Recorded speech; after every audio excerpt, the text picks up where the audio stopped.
And we are live now. Now we are. Yeah. Woo, we're live. Hey. We Hello. we want to apologize for the 2 minute delay when we started this call. You can listen.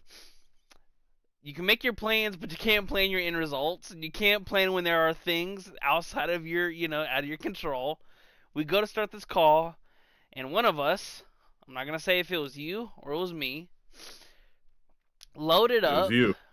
and it said could not detect camera, but now you beautiful people can see our beautiful faces on this wonderful hump day. Wednesday. Welcome to the Legends Clubhouse. I am Bobby. My camera always works. Caboose. As always, with the my partner in crime, Lawson. That's an ugly ass jacket, Lawson Turner. What's going on, man? What's going on? I know you're That's a horrible jacket. my dad got this for me. And It's why are cute. you wearing a jacket inside? It's got a bunch of Steelers stuff on it. Like it's got like Pittsburgh But Steelers why are you football wearing right it here. inside?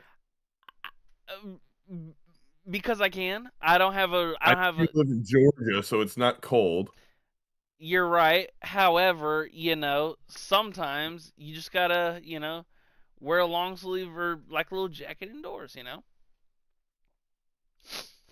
But Oh, I know on Wednesdays we dabble like just the minute details into sports, and then we transition into other stuff. I know you were watching your Tigers last night, and I I was want not, but guess who put money on the Guardians because the Tigers freaking blow. you did. I did. Well, I don't know if you saw this, but David Fry took a 99-mile-an-hour bunt off the face, I did and not. it was nasty. Like the Tigers looked solid and good through 6 innings, and then a swinging bunt infield hit, a swinging bunt infield hit. Like the Guardians scored I think 3 runs in the sixth inning. The ball never left the infield, but it went well. The only time that it left the infield was when on the second bunt, Scooble tried to grab it and flip it under his legs to first, and it would have been pretty cool, but it sailed. But yeah, David Fry showed bunt, already after Scooble released the pitch, and it bounced off the bat and smacked him right in the face. And he immediately went down, and Scooble threw his glove off and his hat off, and was just like, I can't, like, it was some nastiness. And when I was watching the game, I was like, that is it, because my initial thought was he just took a 99 four seam to the dome, like right on the Yeah, nose, and his nose was instantly busted. And thankfully, he got up and could walk to the cart that came out to assist him. But it was still just those are some of the things that you hate to see. yeah. I was recording a podcast last night, so Yeah. I wasn't able to watch. But this is like a monumental collapse of this might be the biggest collapse in sports history. Like I know it's for the Tigers history. Like 15 and a half games they were up July 8th. September 7th, I think they were up like 11, 11. Yeah. and in 3 weeks. Unbelievable. Is there one thing that you could point at and be like, that's where it started? That's where you could see like the rumblings begin of a Tigers collapse. 1985, the year after they won the World Series. We That was haven't won one since, so it's been collapsing ever since. No, no, I can't. There's not really a moment that I can think of. hmm Um, but it's like, and I probably had one at one point because I remember watching a game and I'm like, they blew. I think it might have been their first time they blew a lead, like after like the eighth inning or something, and I was like, huh, this. I hope this doesn't start something. But yeah. I can't think of a single moment, but I'm sure there's been probably plenty of them. Dude, the hitting's not there, the pitching's not there. They struck out 19 times yesterday. Dog. 19. Not one, not two, not three. The bitch is legal at this point. It's 19. Gavin 19. Gavin Williams might as well have been, John Schmaltz on the mound, dude. He had what, 6 in the first 3 innings, and I think he ended with 12 through his full 6. But yeah, dude, it was, and it is almost as if the plate discipline that they've shown all the way up to All Star, and even a couple weeks after All Star, it just Mhm. disappeared. Right.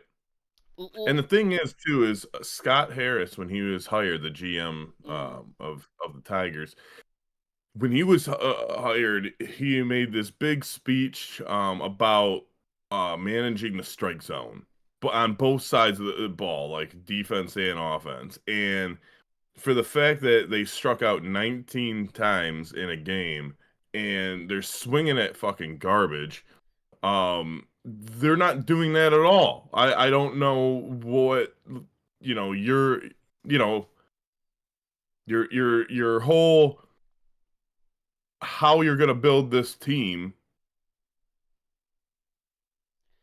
Like your philosophy is non-existent. it would be different. It would be different if, like, it was a big strike zone and there were a couple lookings that shouldn't have been, or if there was a couple just great pitches where, a swing and miss and you can tip your cap and be like, you know what, that was a damn good pitch. But it's like Hmm. a lot of them are just, almost dribblers to the plate. Yeah. So a couple weeks ago, my buddy put a couple bucks down Hmm. for the Guardians to win the division. So I'm hoping that he gets his 2,600 bucks. Right. He did not put much on this either. Like it was not a couple $100 bet. It wasn't it wasn't that much, and he might win $2,600. So I'm just rooting for that because at this point, why not collapse fully? We have two more games against the Guardians, and then three or four against the Red Sox to end the season, and Now, it's not looking good. The yeah. Guardians, just bend us over every time they play us, and the Red Sox at this point they can sweep us too because we are not playing good baseball at all. We peaked way too early in the season. Hmm. Um, you know, like I said, we were up 15 and a half games, and it was the largest lead in any division by far. I told you, even if the that lead would have sustained for the whole year, we wouldn't have been playing meaningful baseball the last month and a half.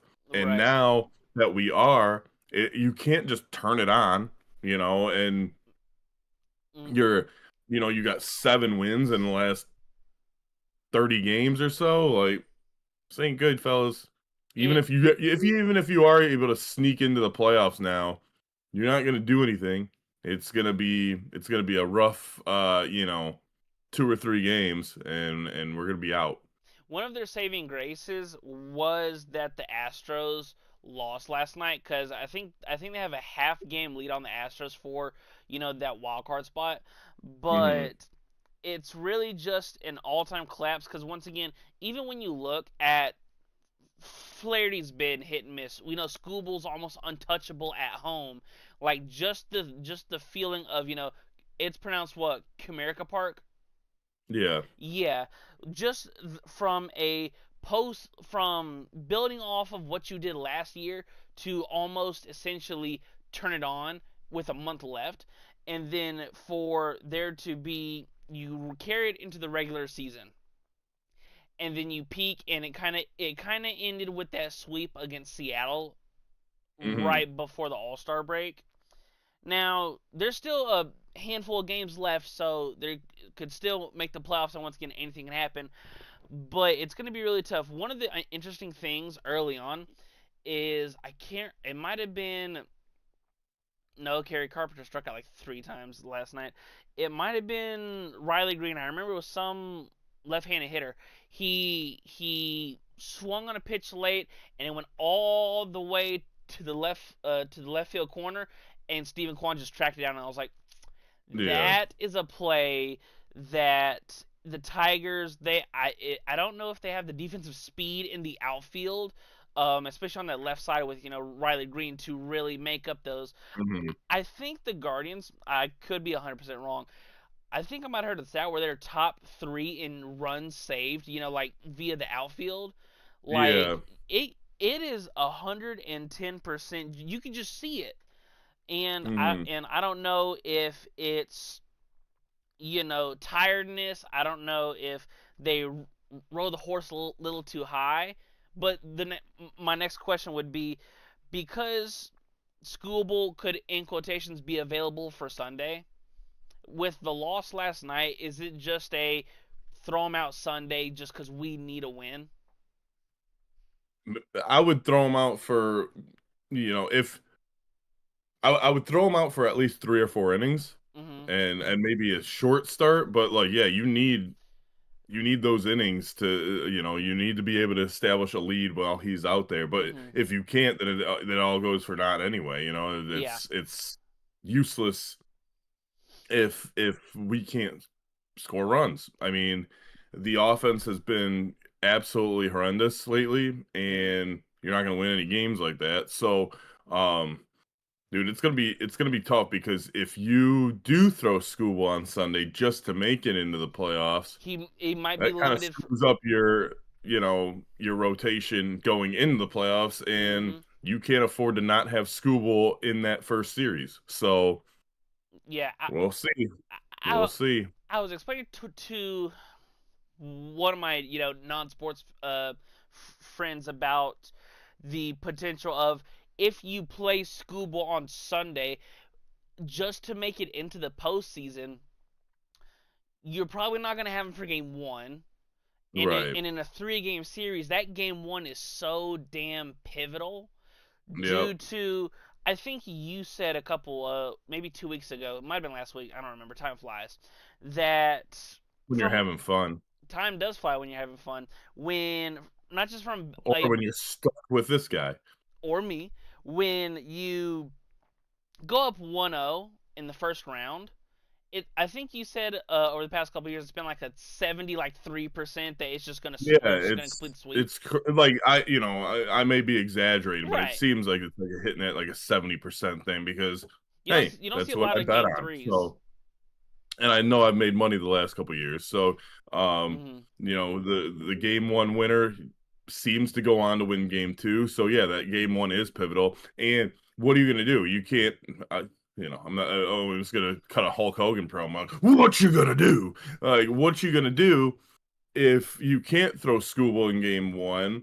Game two, I think it's back to back days. I don't think there's a day in between. Yeah, And then what are you gonna try to save him for game three and just hope you get there? Like, dude, you know, that's the biggest question mark to me, because even if it is for a 3-game series, you cannot afford to have the best pitcher in baseball not be on the mound for at least one of those first 2 games. And that's where right? Sunday, which I was watching the game with the Tigers broadcast on, because they're more biting the fingernails in nervousness more than Yeah, the Guardians are kind of playing with house money right now, and they've been on fire. right. But I wanted to hear what their announcers were thinking, commentary XYZ, and when they said best case scenario, get as many wins as you can over the next five days, and then see how Scooble feels, looks on Sunday. And they brought up that his career pitch count, his career high in pitch count is 108, and they were like, if there's a game where he gets near it or passes it, it would have been last night. Yeah, and you know, I have no idea what I was gonna say. It went in, it just escaped my mind. Um, Yeah. but yeah, dude, this is. Oh, what I was gonna say is, if the Tigers go from being having the best record in baseball to almost having a lock as a first round bye in the playoffs to now maybe not even making the playoffs. And if they don't make the playoffs, Scott Harris's job has to be in question, and he may not, be around in April because the lack of moves that he made at the deadline. Mm-hmm. And the thing is okay, one of my buddies was like, "Oh, well, do you think that in reality, he knew that this team didn't really have a World Series chance, and he didn't want to give up any kind of the future to pursue one?" And he's like, do you think that would be the case, and that's why he didn't make these strong moves at the deadline? Even if that is the case, you already are there. You may be a surprise, but you got to go for it at this point. You have the best record in baseball, or one of you're a top three team, Mm-hmm. and it doesn't help, or it doesn't hurt for the rich to get richer. Look at we've been talking about this the last couple of days. Look at the Yankees. Look at the Dodgers. They find a way to put these guys on the field. Dude, Like, for real. Tigers could have been the same way, but it seems like, and I told you this the entire season. It seems like they have a lot of 4A players where they're, on other teams they may not be on, they may be in AAA. Um, they don't have big names like they have, Riley Green and Kerry Carpenter and Torque.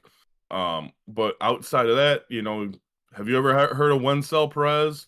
Have you ever heard of, Dylan player Dingler. XYZ, fucking Zach McKinstry? Zach McKinstry is not an all-star. I know he was on the all-star team, but he's not an all-star. Right. Javi Baez, you thought Javi Baez was gonna hit 280 all year?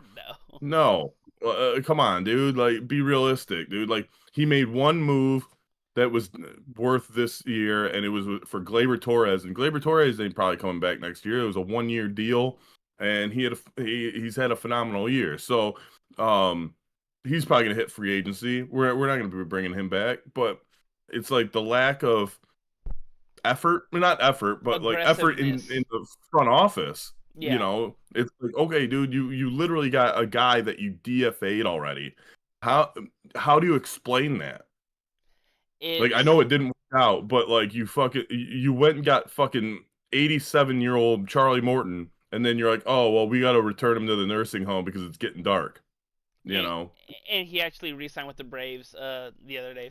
Funny enough, Yeah, but like the to go on the point that or the question that your friend brought up, where it's like, did he know internally this isn't a World Series contender? Didn't want to give up the future. That question, and it doesn't matter if he did or didn't. That doesn't matter.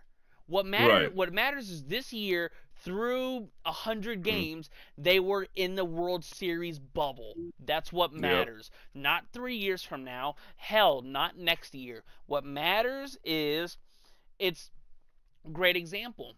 It was like now it's not in the same sense of the case, but it's like when Tony Romo messed up his back in 2016 in the preseason, and Dak comes out and he's on fire, and then Tony's healthy, and it's like, oh, do we make the change, or Mhm. no, you ride or add to the team, and Right. they it was not an argument through 60, 70 games.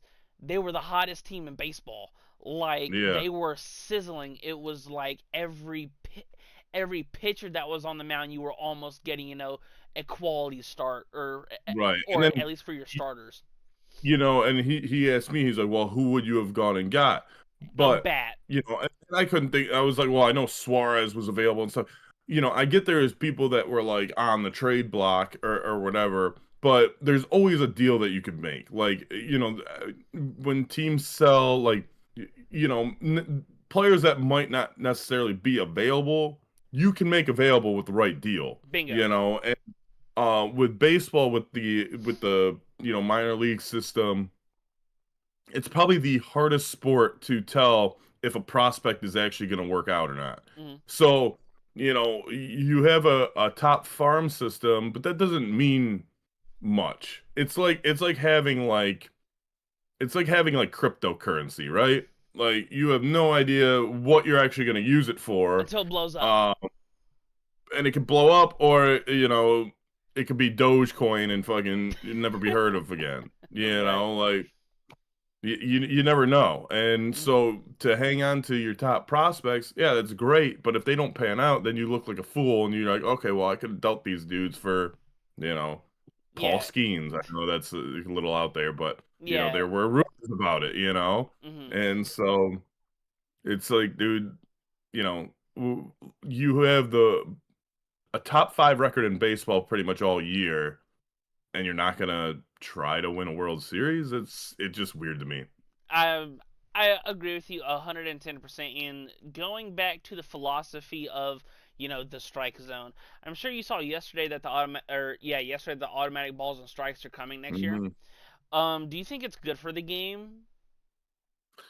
I think it's good if it's limited. I think I saw there's like two challenges, Mm-hmm. and so I think it's good if it's limited. Of course you want to get stuff accurate, Yep. but like the element of a umpire, I always liked because like some umpires have a wider strike zone, some are a little tighter, some have you know you That can they hit the favor black, inside righties, all of that stuff. right, But and, then, but and so but then you have ones it like takes the Angel. human Oh, element I'm out of sorry. the game. Yeah, No, but it just takes the human element out of the game, and like for uh huh. something like basketball or football where the I guess it would be kind of the same for baseball, because I was going to get to the point where the refs can influence the game so Mhm. much in those sports, and I guess an umpire can too. um but usually I feel like umpires are pretty consistent as far as their stuff, and you kind of have to learn the umpire, which again I kind of like.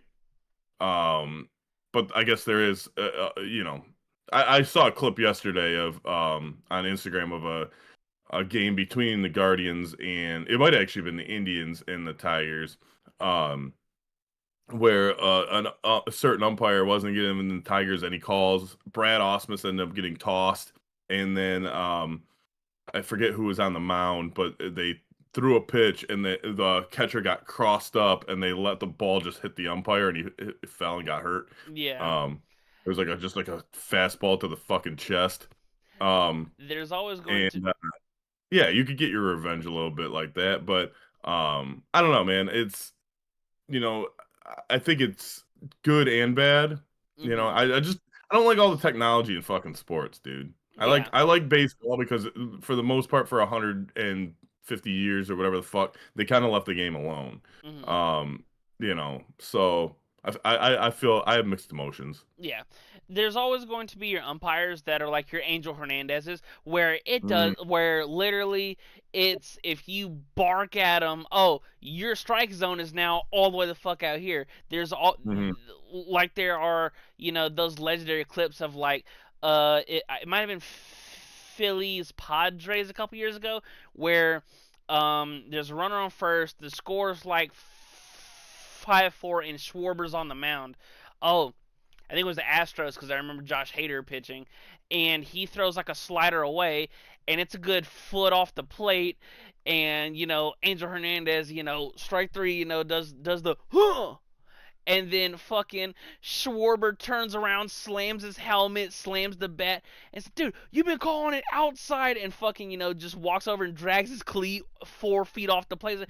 You've been calling it wide all fucking night, and like there are just the instances in which you do have to learn the officials and learn yeah, the officiating crew like you do in football or basketball, to where because there are certain groups and certain officials it's that are just going to call the game differently, right. and I think whenever a game starts they always say, oh, this umpire is 55-45 or 55, yeah, 55 hmm 45 neutral or pitcher Yeah, friendly, or there are a great example. Schoolable struck out Stephen Kwan last night and the ball was about yay high off the zone, and he called it a strike three anyways. yeah. I mean, it did work. It did work well in the All-Star game, Mhm. So, we'll see. I mean, it could be a good thing for the sport. But, um, speaking of championship contenders and helmet throwing, how about Derrick Henry and his little tantrum and my Detroit Lions taking care of business on a Monday night? Dude, I don't know if you checked out my top my five takeaways Did. from week 3, but the Ravens are they're the fake tough guys, they're the fake bullies, and Mm-hmm. I think in the first sentence of my my section about the Ravens, it's like they are the bullies at school that pick on kids until they get punched back. This Yeah. Ravens team, and I know it's not all Lamar and the offense's fault because they've never given him a number one receiver or he's always had, Mhm. miscues and stuff.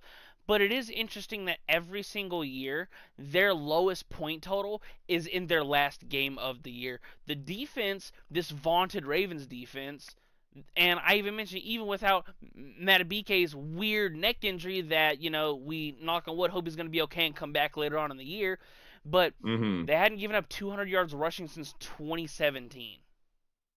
Yeah.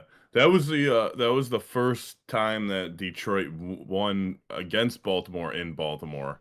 Dude, And it's we all know the stat about Lamar Jackson against the NFC. mm, Um, I, like most Lions fans and most of the country, we're a little concerned after the Packers game this year. mm, Um, new coordinators, no Frank Ragnow, just a different feel after a 15-2, and then, after the way we bounced out of the playoffs last year.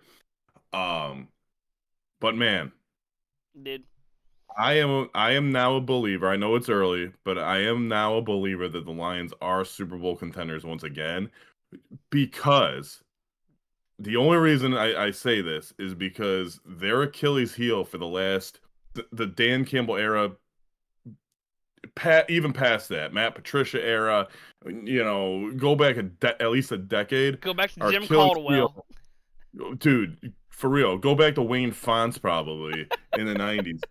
Um, we cannot stop mobile quarterbacks, and we shut Lamar the fuck down Dude, I don't know if on I'm sorry to interrupt, Monday. but this was the crazy ass stat. They pressured Lamar 30 times Monday. Yeah. Not 13, 3, 0. Hold on. I'm just curious. I haven't gone back and double checked the stats since, Monday night. If he was pressured 30 times, Lamar threw the ball 27 times on a sack and was sacked 7 times. Hmm. Like, that is insane. And for an offensive line it has a lot of turnaround and new faces, especially on the interior of that offensive line. Um, Yeah. Baltimore entered Monday night on a 57 game sack streak, and they did Hmm. not touch Jared Goff once. Yep. I don't even think they got a QB hit on him, if I'm being honest. Like, No, yeah, he had it seemed like he had a clean pocket all day. dude, He made one scramble, mm, showing his mobility. We should start calling him Jared Jackson, yeah, or Lamar Goff, Lamar Goff. whatever you want to go with. But yeah, dude, they looked impressive. I mean, the 98-yard drive for a And touchdown. then the 90, what was it, Um, 4 yarder from the right, touchdown? Oh, yeah, man. And I thought I thought throughout the game, I was like, Baltimore they're gonna pull away at some point, mm-hmm. especially after that Derrick Henry touchdown right at the beginning. I'm like, okay, here we go. They got to go You're not tit for gonna be tat. just you know stand keep them in the pocket and shit. You got to get after them. Derrick Henry's gonna be a beast all day, and they ended up shutting him down too. I mean, it was a sight to see, especially for us Lions fans, because the question has been the entire offseason, who you putting on the opposite side of Hutch? We need another edge rusher. Like, we need to be able to pressure the quarterback. And like you said, 27 pressures, man. No one saw that shit coming. No Dude. one saw 7 sacks.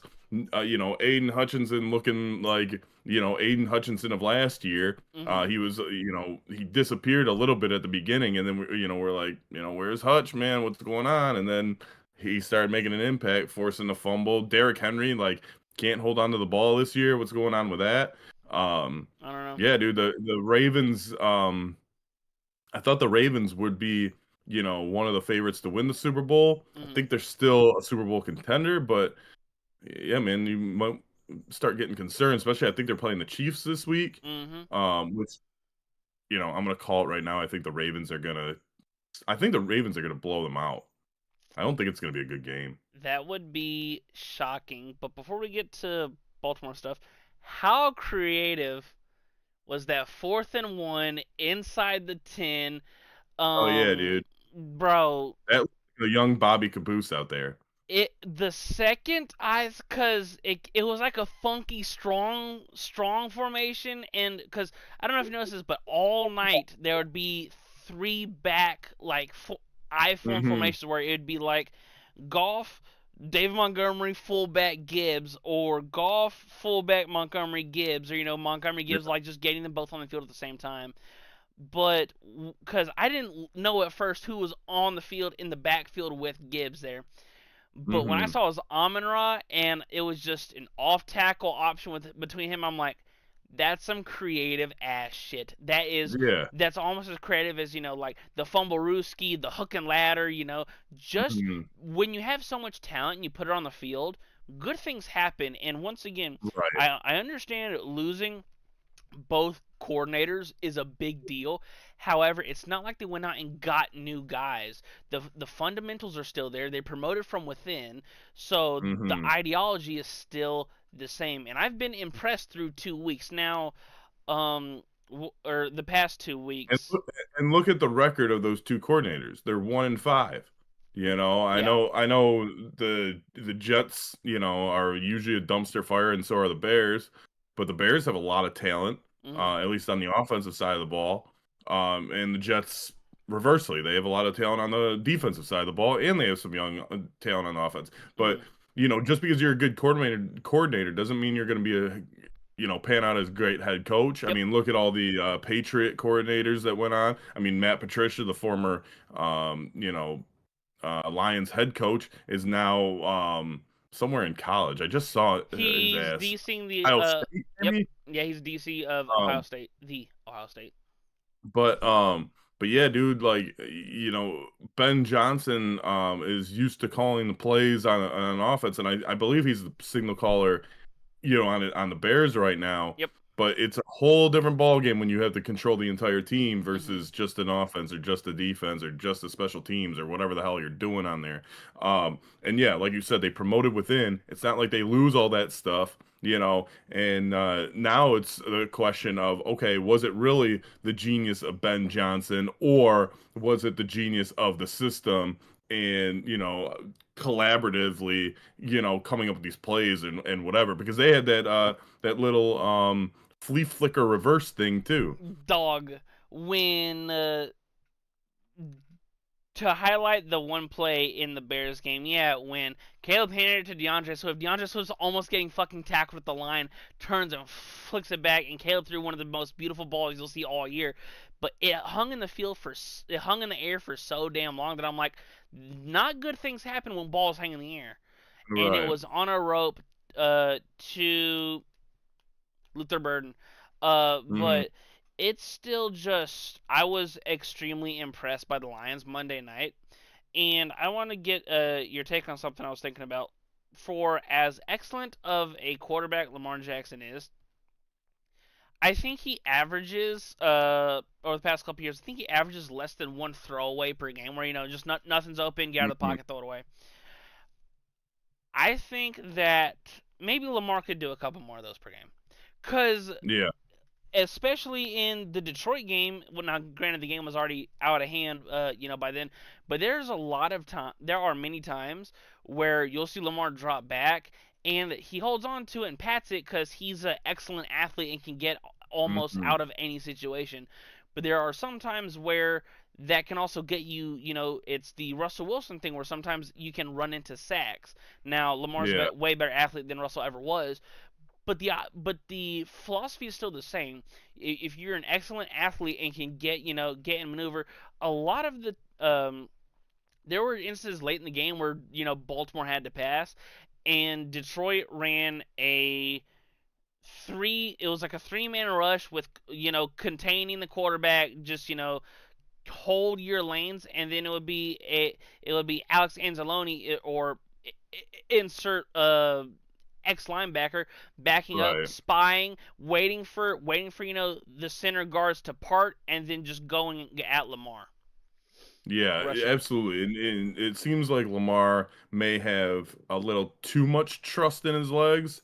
Because like you said, like, sometimes you'd rather just throw the ball away than trying or taking a sack, but he's always trying to be an escape artist, right? Yep. So, um, you're sometimes you're essentially losing more yards than what's needed, because if you just throw it away, you're good, Hmm. but if you're dancing in the pocket or dancing around and trying to escape and trying to make a big play out of nothing, of course, when it does happen, and when you do pull it off, it looks great, and it's, da-na-na, da-na-na, top 10 ESPN. Yep. But when it doesn't work, you're looking at, a third and 20 something, or second and long and behind the sticks, and now you're playing catch up on your drive. And yeah, so I think you make a good point on, he's kind of got to be a little bit smarter with the ball, as far as, like, getting rid of it if there's nothing there, and maybe put a little less trust in his legs. Um, but do you think there was a clip of him and Derrick Henry getting a little chippy at on the sideline? Do you think there's any kind of inner turmoil between those two, or is it just because, will winning solve everything? Like, is it just because they're 1-2 and they're not used to being under 500, or what's going on with that? I think Derrick Henry is so like just pissed at himself because this is once again the third straight week of a fumble and the second Mhm. in clutch time. Like when he fumbled, it was still a one score game. Yep. When he fumbled in uh Buffalo, they were leading. Hmm. And once again, they beat up on the Browns. Everybody does besides the Packers, I guess. Yeah. But like I could just Derrick Henry is one of the most sure, like just ball secure running backs in the league, and the fact that he's fumbled 3 straight times, and this has been the first time in his career that he has had multiple fourth quarter fumbles and lost them in a season. Like Yeah. it's he they're gonna be just fine, and Hmm. if you're rating it on the something or nothing category, I'm pushing all my chips in on it's nothing, because Yeah.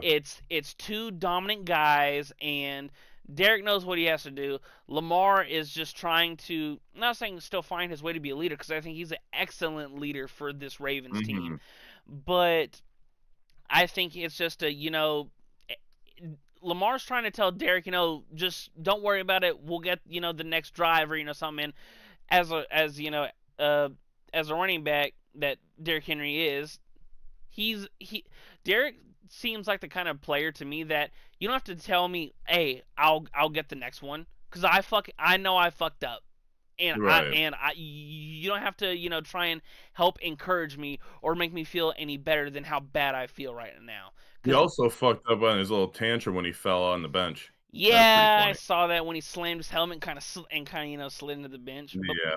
But to get off football, this might be the only time we talk college basketball for till March Madness. Did you see my sister Jean? Wait, Sister Jean died? She retired From what? Being a sister? from from being like their mascot. I didn't know she was like their official mascot. Yeah, she's no longer able to be physically present on campus, according to Oh yeah, the isn't she like university. 110 years old? Yeah, she's 106. But yeah, Jesus Christ. yesterday she retired, and I'm like, Well, I'm good.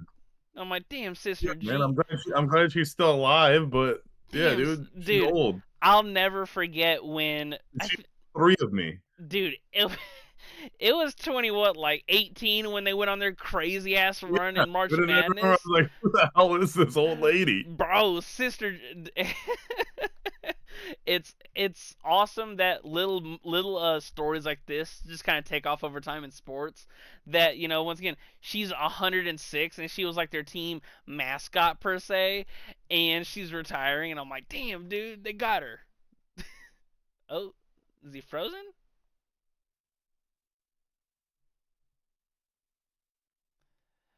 I think Mr. Caboose is frozen.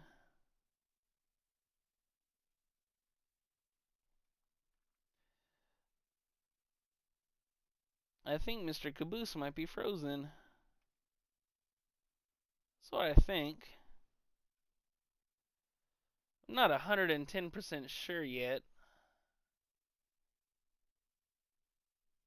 Oh, there's the text. You froze.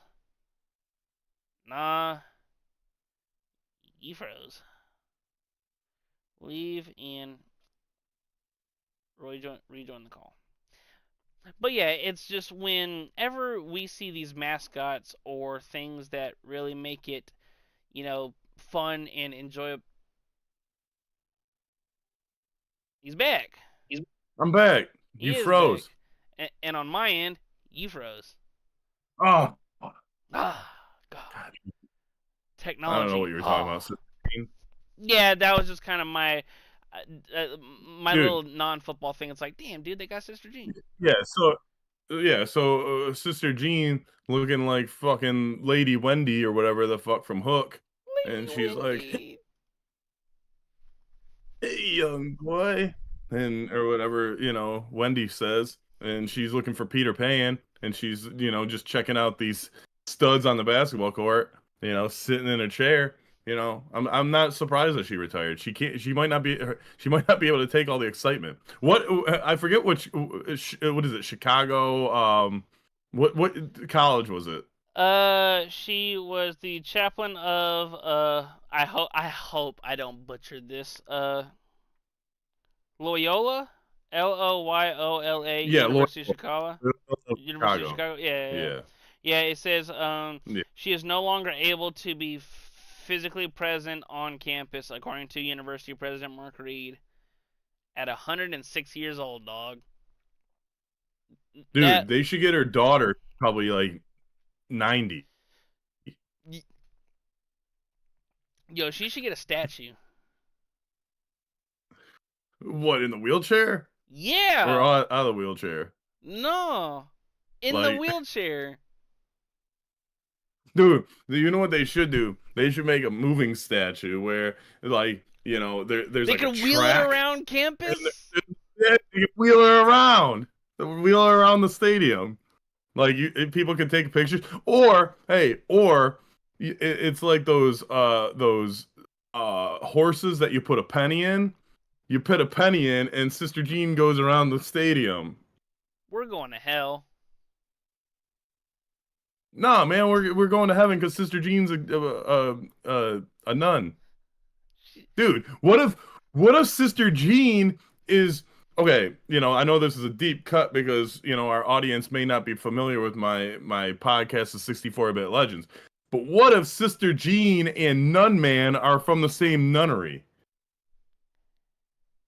Yo, that's a Nun good one. Man, by the way, is the longest reigning 64-bit wrestling champion of all time.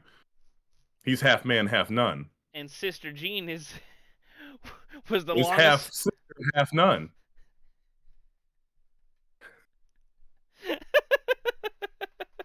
She's half Jean, half nun. Half sister, half Jean. I don't know however you want to spin it. Dude, that's so damn funny. Like, So yeah, there's no way there's no way they're successful this year nah, without Sister Jean. nah. Damn Sister I hope Jean. they get like a new guy, like a new mascot, and maybe it's like Brother Carl or something. Brother We'll just Carl's keep our that. new chaplain. Yeah, Yeah, yeah. Brother Carl, or like Father Fred. Father Fred. I don't Yeah, know. dude. Sister Jean's kind of yo. What if there's a new girl and she's the new Sister Jean, and they just kind of give her Do the they same just name? what do they just name her like the sequel, like Sister Jean 2? Yes. No, They, and they don't say they, like Junior. They just have they they just have the Roman numerals, and then when that one passes, you get a third yeah, one, and then an IV. yeah, Yeah, yes. that's what they WrestleMania. need to do for Sister Like Jean. like in like 60 years, they're like, oh, Sister Jean 6. You know? It It's just like keeps great. going. And they have this lineage of Sister Jeans. We have to keep That'd be great. the memory and person, alive of the Sister Jeans. Well, hey, I'm from Detroit, so Right. I'm close to Chicago, about 6 hour drive. Mm. And I think if if Loyola is looking for a new mascot, please contact me on my X. None man can be available as your mascot. Brother And Kaboose. he can bring all of his goons. Brother He's Kaboose. got a bunch of goons, dude. He's got a bunch of goons. Well, He's got Vampiro. He's like a vampire, but he's like flamboyant. He's got Stitches, what if this dude with the thing. what if they He's got ask Slaying Mantis. makes sense. He's got Banana Stein, half banana, half Frankenstein. Yo, what if And he's got a other asked you to be it? It could be Brother Boos. brother. I don't only do it as Nut Man. I don't. No brother Boos. Yo, Brother Boos would go crazy. I might have to get that on the day after Halloween. I usually go to the Halloween store and like everything's like 50% off. Dude, last year I spent like $130 on just wigs and shit for our Rumble. That's And awesome. yeah, that might be a thing this year. I might have to get the priest costume and Brother Boos. Get a Bible. No. Well, I don't want to do that because I don't want to disrespect and I don't want to just like vanish or Okay, just, okay. get Here, struck by here, lightning here, and here. burst Get in flames. like a pamphlet, like for a pyramid Yeah, scheme. I can be like an evangelist, like the righteous gemstones. I'll get a pamphlet and it'll be, the Church of Bobby with me just being like The Church of on the Bobby and cover. the I'll be church doing the Randy Orton, on the cover. the the Church of And Bobby and the, led by Brother Booth. and it'll say yeah, I got voices in my head, and it'll say from God. Yo, I got God's voice in my head. yo, before we go to Nerfies, I was looking at like just crazy storylines that it was like top 10 worst storylines that WWE's ever did. Do you remember when it was Vince McMahon versus God? and, Yeah, they, man. and he had the It spotlight was come down. Shane, Shawn Michaels, and God, and they brought the spotlight down for God, and like Vince McMahon was like talking shit to God in the corner. It was awesome. It was Yeah, amazing. they've had some crazy ass storylines. I mean, it's better than Katie Vick. I'm not even sure if we're allowed to talk about Katie Vick. Do you know about Katie Vick? No, Yeah, viewer discretion is fucking advised. Triple H. Yeah, for sure. Triple H was feuding with Kane, and Triple H said Kane liked to mess with dead chicks, and they went to the funeral home, and there was a mannequin in a casket, and Triple H had a Kane mask on. That's Yeah, insane. that's not an episode that gets re-aired or highlighted much. Yo, didn't Mae Young give birth to like Mark Henry's baby hand or something like that? It was just a It was hand. a hand. It was a hand, and then the hand grew up on like some anniversary show, and they had an adult hand, like the fucking stovetop Crazy. guy. It was awesome. Do you remember Or when? the hamburger helper guy, the mitt. Yeah, the mid. Do you remember? I think it was Gangrel and the Minister of Darkness. Didn't they want to cut off like Val Venus's weenus? That wasn't the Ministry of Darkness. That was it was the Asians. It was Yamaguchi-san. Yeah, it was. Yamaguchi-san wanted to cut Val Venus's penis off because he had a thing for the girl in that group. I forget her name because Yeah, she was only around for a little bit. She was literally only there for that storyline and then gone. they've had some Yeah, and then they crazy brought out ones. John Wayne Bobbitt. Do you know who that is? No. Okay, so in the 90s, John Wayne Bobbitt was married to Lorena Bobbitt, and Lorena Bobbitt cut off his penis and threw it in the yard, and it was a big story. And Lorena Bobbitt ended up like pleading insanity or something Yeah. or some shit. But John Wayne Bobbitt had to get his penis, surgically put back on. Mm. And I believe he came out with an adult film called Frankenpenis.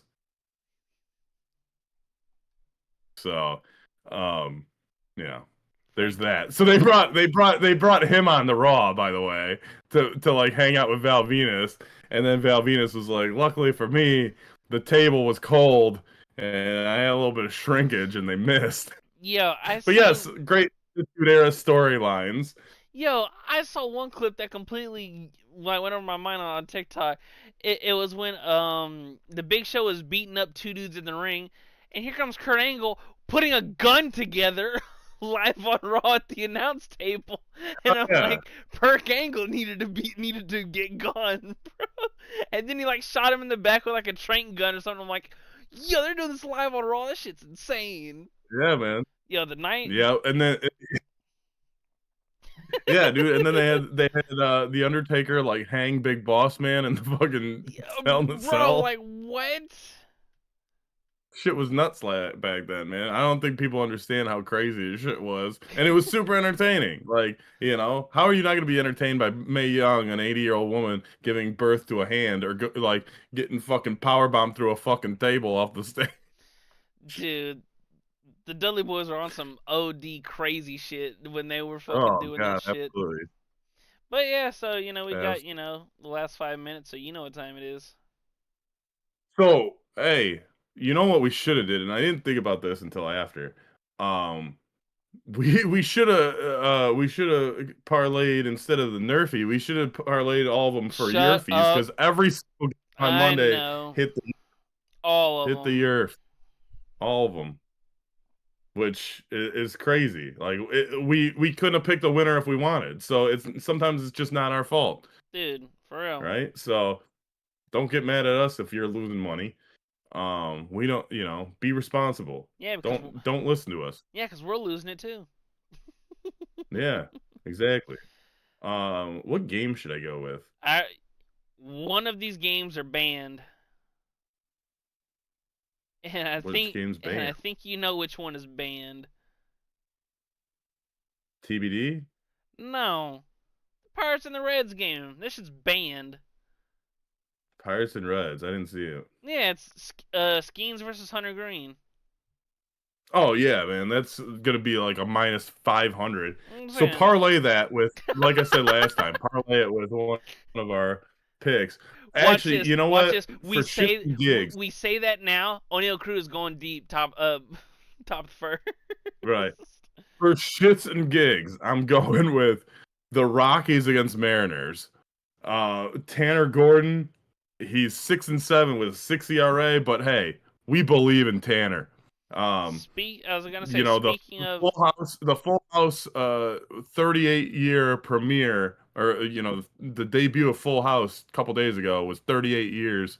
That's why we're going with Tanner Gordon, because we're channeling our inner Danny Tanner, and we're gonna channel our inner Stephanie Tanner. And if you are a Full House fan, you remember that the Stephanie Tanner was a pretty damn good Little League player, and she had the Tanner Twister and could strike out everyone. And she even struck out her boyfriend Brett, where Brett, Brett, Brett, Brett, Brett, Brett. That's how her heart was, thumping, to the sight of this 12-year-old boy. and she struck his ass out after he asked her to give her, an easy one down the middle because he knew he couldn't hit the Tanner Twister. Well, guess what? Neither can the Seattle Mariners. The Seattle Mariners aren't going to be able to hit that Tanner Twister. So he's got 6 point ERA. He's got 59 strikeouts, and he is going against Luis Castillo. He is 10-6 or 10-8.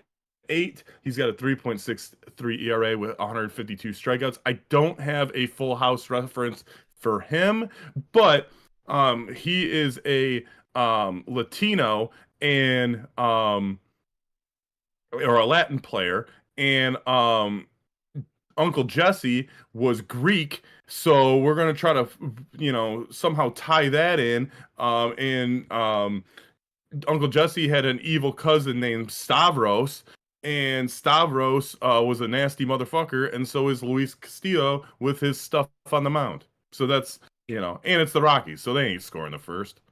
I was gonna We say, just need the Rockies. speaking of the Mariners, they clinched a playoff spot